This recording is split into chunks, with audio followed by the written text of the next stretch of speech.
COP21 in Paris was actually my first COP as well. I was 3 months into my job, and it was a huge eye opener.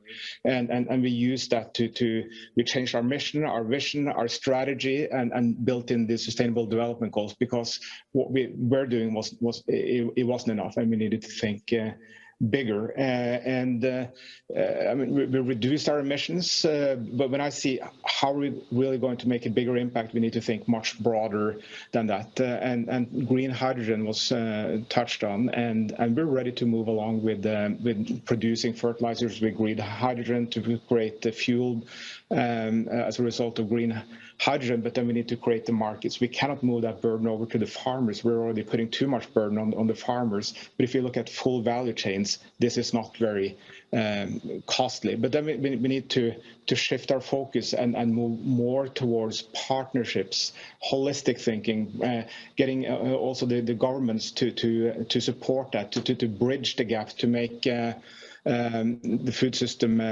decarbonize. It's at a cost of 4%. We could decarbonize it, but if you think in silos, it's almost impossible to do it. But if you think full, we can do this. Now, I fully agree with what Chad said as well on the hard to abate industries.